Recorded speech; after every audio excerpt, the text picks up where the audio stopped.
But I know you talked about the genes, you talked about specific two genes that give the color. What are those two genes?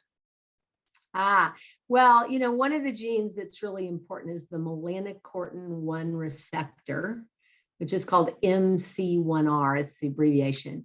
And then another one that is important for eye color is the oculocutaneous albinism gene, OCA2. And so those are two that we know that are also not only associated with the amount of pigment that you make, but they're associated with the risk for melanoma.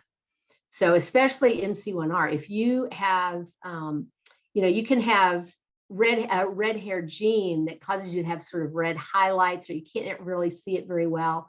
But if you inherit a gene, a red hair color mutation variant, then that doubles your risk for getting a melanoma.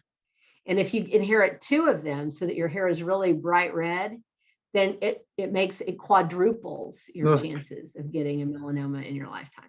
So there's risk definitely associated with the inheritance of variants in those genes that lead to the vulnerability. But it makes sense.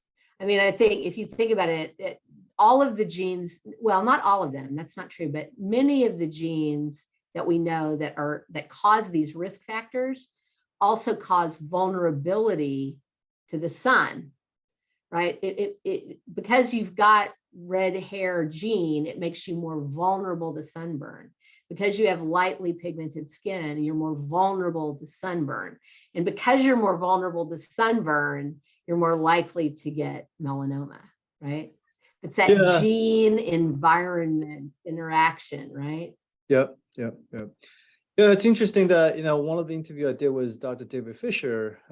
He's talking about MC1R, and those individuals make the field melanin, and they, upon UV radiation, instead of protecting it, they actually release free radical that put you at more risk. And